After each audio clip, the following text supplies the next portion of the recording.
Alright, YouTuber, welcome back. Nadege Barnes from French Women's Photography, and today I have another special guest, Jaimee Kort from Age Entertainment. Welcome. Thank you very much. So, Jaimee, tell us a little bit more about your business. Okay, well, I've been in business since, my entire memory, right, since I was 21, so like 2 years or whatever. I've been in business actually since 2005. And we specialize in weddings, so I know that you know this. I do about 95% weddings, and then 5% like corporate and those type of things. So I really focus and specialize in weddings. We've got 14 guys that work for us. So one of the great things about our company is that being female owned, I get that really detailed quality, like how females we absolutely very detailed, So you get that, but then also the benefit of being personality matched. Because I do have 14 guys, I'm able to talk to the bride and groom, kind of feel them out a little bit, what they like musically, what they're looking for, basically on the microphone, their vibe. And then I help them personality match with someone. And happy bride and groom, happy performer, great reviews. So it all works out. So talking about, happy bride and groom, and you know me, I've been in business for 10 years, and I always tell you the story. If you're not the DJ on my weddings, most of the time, I always texting you, telling you, oh my gosh, you have no idea. Who is that guy? And I want to tell you, brides, it's very important to get a good DJ, and we're going to talk about it why, and she's going to explain you why, because I get a lot of these brides sometimes. It's an uncle, it's a cousin, they do a little bit of DJ here and there, they do a little party, but they never been to your wedding. So explain them why it's so important to hire a good, solid, high-end DJ who specializes in weddings. Okay, so I'm going to take Uncle Bob. I think you said Uncle Bob. Uncle Bob. Uncle Bob. There is room for Uncle Bob. So if you're having, let's just say, someone's random birthday party and you just need some music kind of playing in the background, Uncle Bob really does fit the bill when it comes to that. When it comes to weddings, though, you're really investing a lot of money into it. It's almost like buying a house. It's really expensive. Or maybe like a luxury car.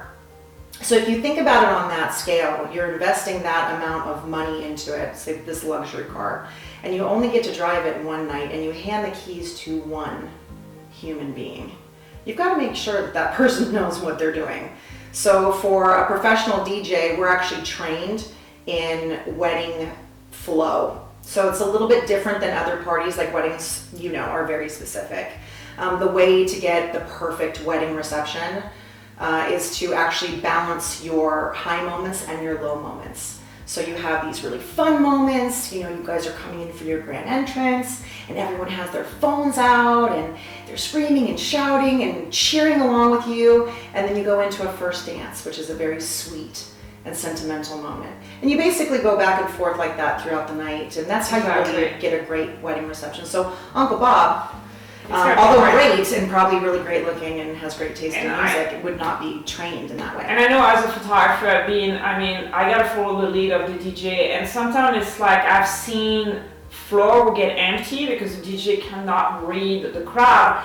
But sometimes we have the experience, you and me. We have that bride, and she absolutely loves country music, but her family is Mexican, and could not get any body on the floor for country, and I know you tried to play salsa. I asked you first. And the floor got covered in like 3 seconds.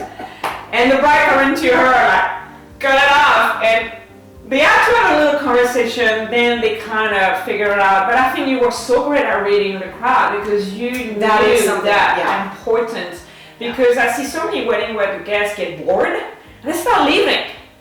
And it's sad. It made me very sad. I think that probably all brides have experienced it at some point, and grooms. If you've ever thought back to a wedding that you've been looking at your watch and you're like, it's been 6 hours and it's been 15 minutes. You never want people to leave your wedding feeling that way. You want everything to be very seamless and very smooth. And a lot of that, when it comes to dancing anyway, a lot of that does have to do with being able to read the crowd. As far as songs go and like genres, we actually, as a company, we talk with the bride and groom first, and we will allow you to build your framework. So like we were talking about the country bride, and they were a country bridegroom. And so we allowed them, as we do all weddings, you get to build the framework of what you would like. And then, kind of toss out a few professional things like, what about your family? Are they as into country as you are? That being said, most brides and grooms aren't into country. So if you're watching this and you're like, country kind of isn't my thing, that's a specialized, this is just a certain example that we're bringing up. But we always give the bride and groom the final say. That being said, when you're working with a professional, you're able to get that professional feedback. That way, if you're seeing something happening live at the party, like I did go up to her and say, hey, what do you think about tossing in a salsa song? I'm going to say like 95% of her Talking about tossing, you remind me of stories. So I, when I was starting, I remember shooting their weddings, and of course it's Uncle Bob. And I remember, I was done eating, I just need to go to the bathroom, and by the time I come back, they already tossed the bouquet, and I was like, what? So it's also important, like when you have a DJ who communicate with you as a vendor to tell, okay, in 5 minutes, we're gonna do that, do you need to set up, because as photographer, we need sometimes to move the camera, we need to move light, sometimes we're not just focused on the dance floor, we're gonna go toward the cake, so we gotta grab the light, we gotta go towards the cake, so we need about, a little bit heads up. But also, I remember sometimes timeline disaster, and we're gonna talk about timeline in a little bit, but where the makeup artist was so late, and we had to push all the picture after the ceremony, and I needed way more time. You literally had to take care of the crowd for an extra half an hour, because we have to push everything in a half an hour, because we could not cut off. So you were able to improvise. And I really love that about you. That is important, because if something goes sideways for whatever reason, it can start raining, a vendor can be late, someone can modify on the fly. And that really is the benefit of professional. And that being said, this is all the behind the scenes stuff. And that's why, as a bride and groom, potentially getting married, you would never know those things. And that's why you want to hire a professional. Like, you'd never even know those things were going on. And I know I've never been in a wedding where that's happened, because I'm the one that's on exactly. But I've heard stories from you, but I've also heard stories from others, and there's certain things that you just can't redo.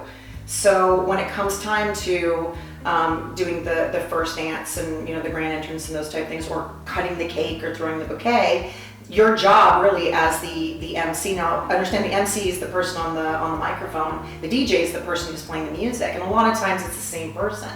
But there's two different roles that you play, even though they coexist together.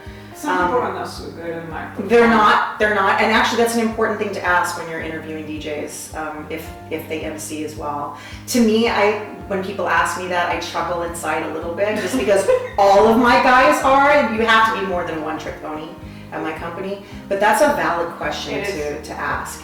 And for the MC side, you have to know where your vendors are, because you just paid a lot of money for these beautiful moments to be captured. You need to know that the again on kebab.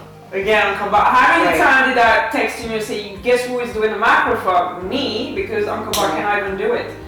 It's and I'm a photographer, like why? So there is so many important things about timeline, because if you have a planner, it's something you need to talk about. The planner needs to talk to the photographer and the DJ. If you don't have a planner, I'm the one who's gonna basically structure that timeline up to the reception.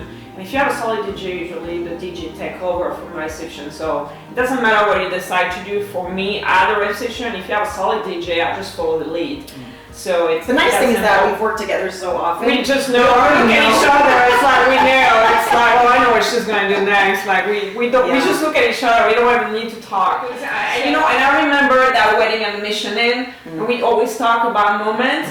So she had that little Cinderella film going on. So it was your husband being the MC that day, and you were not there, but you heard the story about. Oh, I did hear the story. The Randy being under the piano holding the microphone. So brides were like, what are they talking about? So at the Michelin, there is there is a stage behind the square table. There is a beautiful piano and beautiful big windows.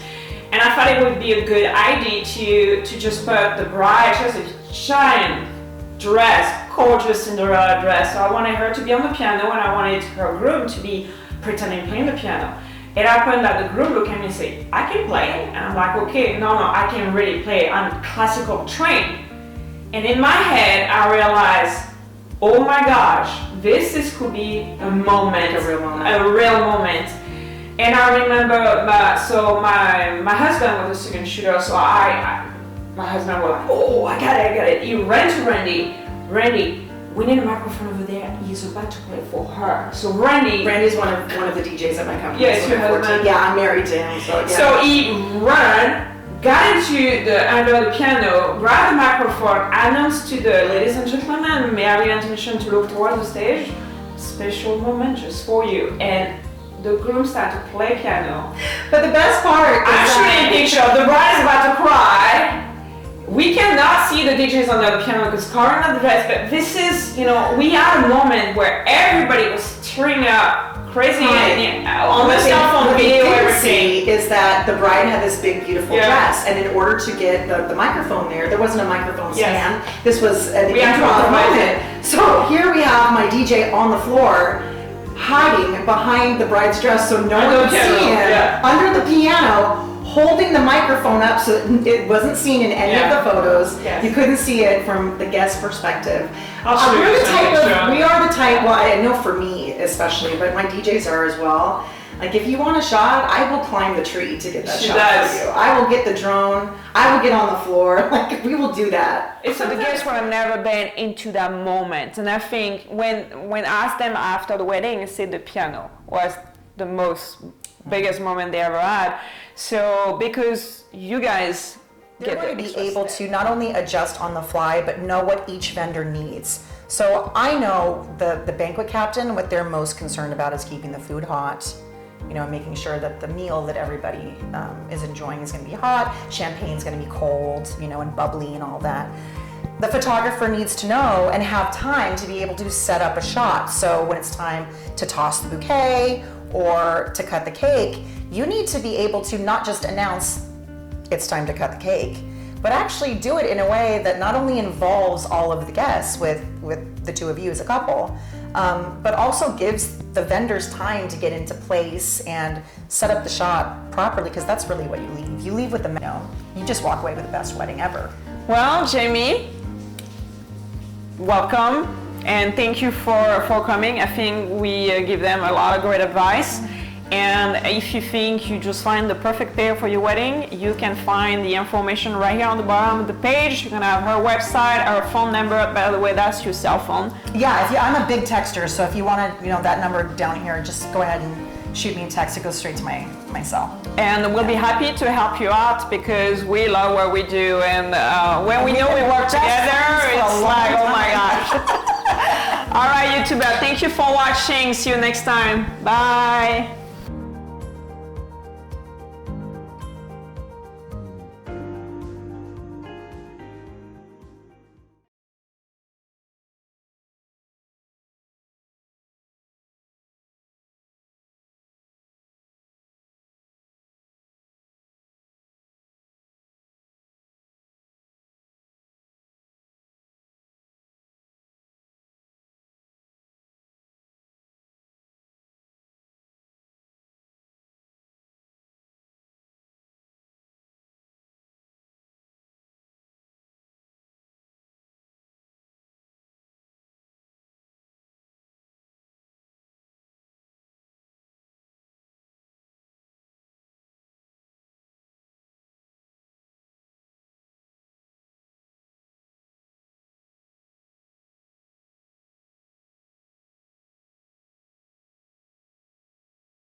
where you have all those details being taken care of, and then I also help personality match my brides and grooms to the performer. So depending on the music that they like and the vibe that they're looking for and kind of what they're looking for on the microphone, that type of thing, I help personality match them with one of my guys. So you get the best of both worlds. So why is it so important to hire a good wedding DJ? Not just a DJ, but a specialized wedding DJ. Why is it so important to have that vendor for your wedding day? Okay, so this is a good question. We were talking about this earlier. My business is 95% weddings. I do have 5% that are like corporate parties and those type of things. But 95% of my business is weddings, if not maybe a little bit more. The reason that you want someone that specializes in weddings is because there's a certain flow to a wedding that's very different from any other party. So if you think back to a wedding that you've ever been to and you're like constantly looking at your watch and you're like, it's been 6 hours, it's only been 15 minutes. That boils down to the DJ and the timeline construction, really, which I know we'll probably talk about a little bit later. Yes. But when you have, there is an actual flow that a professional that's trained can bring to the table. And if you put it into terms of, I mean, having a wedding is very, very expensive. It's like buying a house or buying a luxury car. So if you're thinking about a luxury car, right, you have this huge investment that you're making and you only get to drive it one night. Absolutely. And you hand those keys to one human being to drive for you. You have to make sure that person really knows what they're doing and that they're going to deliver on whatever it is that you have in your mind that you would love for your day. So you make me think about, the Uncle Bob experience that I get a lot. So a lot of people are like, what she's talking about Uncle Bob? Well, it's our way to call someone that is a DJ but is not really a real DJ. And, oh, my uncle is a DJ or my cousin is a DJ, do some little party here and there on the side. And, when I used to be, starting my business a few years back and I was going to shoot some wedding, I was having a lot of those. And my experience is like, it was extremely chaotic and disorganized and a lot of silence between the songs. I never see this because those are never my parties because I'm always there. Or, it's like, people starting to leave because they get bored. I just said like, okay, there's nothing going on, so tell even more why you want to avoid, hire Uncle Bob because you're thinking about saving some money, but instead you got to think more like an investment. Okay, so there's actually, Uncle Bob does have a place. If there's a birthday party or something where there's not so much on the line, Uncle Bob absolutely will fill the bill of what you're looking for. The problem is that Uncle Bob, even if he knows music, he doesn't necessarily know how to read a crowd. And here's the thing is that we all have access to the same music. It's not like it was 10 years ago or 20 years ago or 50 years ago, whatever. We all have access to the same music. But that doesn't necessarily mean that someone is skilled knowing when to bring certain elements in or when to play certain songs or when to change things up. So, for example, let's say we all have access in our kitchen to the same spices. Yes. But we're not all emerald, right? Absolutely. We would all love to be, but there's an art, there's a talent that comes along with it. So just having access to the music isn't really enough. You really need to be trained in how to balance a wedding so that, because you never want your guests walking away feeling, man, that took forever. Yeah, you never want your wedding to be the example that if we sat down to talk that you would bring up. Like, what do you not want to experience? I know you never want your wedding to be the music is so important because, I've been to wedding where, they're doing the garter and the bouquet toss, and the garter toss can be a lot of fun. And especially if you plan it with a DJ, the DJ is going to make sexy music. We're going to coach the groom, say, okay, you're going to make some move here, you're going to make it fun. And when you have a DJ, we can amplify that with the music. Then the crowd is so worked up, and you get this crazy fun shot that I love to take. And at the same time, you also can create moments like... You can. Actually, that's a very valid point that you bring up. The thing with DJing is that a lot of people, when they have DJ in mind, they're thinking about music primarily, which makes sense because disc jockey. And music does play a huge part in it. you really are creating the soundtrack for the night. So if you're thinking about going to a movie, you know when to laugh because the music adds to that experience, or when to feel nervous because the music does this, that, or the other. And so that's what the soundtrack does for a movie. It's the same thing with your wedding. It creates how people are going to feel at different times in the night. And then the other part of the job is being on the microphone where people feel comfortable with you. So our job, like the ultimate goal, is to get all of your guests involved and make them think that it was their idea the entire time. So ultimately, when people are thinking DJ, they're thinking mainly music, but really what we get paid for is to create emotions inside of people. Talking about emotion, there's that wedding that it was not you, but it was your husband, Randy, who was the MC and DJ. He's also DJ, yeah. And it was a Michelin. We had a Cinderella type of weddings, and so this bride had a very big dress, beautiful, and the back of the reception room, there is a beautiful, gorgeous piano and beautiful windows. And I thought, you know, for the kind of not final shot of the night, but they were almost done with their, you know, main events. So I wanted to just put her onto the piano and having him pretending playing the piano, do something romantic. And they were like, yeah, sure. So I put her into the piano, fluff her dress, put her over there, and it's like, so I just like pretend. He's like, oh, I can play. You're fine. No, I can't play. I'm classically trained. I was like, seriously? No, I'm serious.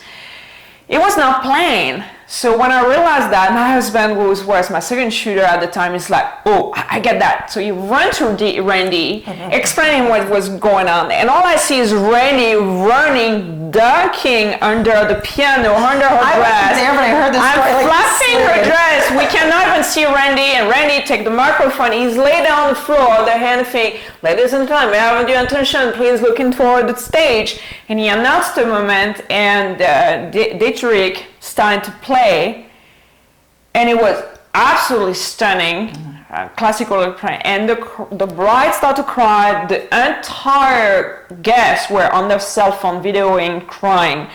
And that was a moment for a photographer like me, like I was shooting everywhere. And that, honestly, that was to your credit, because that's something that you saw. And you didn't know that it was going to become this big thing. But that is why you want to work with someone who's willing to slide underneath the regular DJ piano and hold the microphone up for 10 minutes. The Uncle Bo will never announce it, so they will play on the corner, and the guests will never pay attention to it.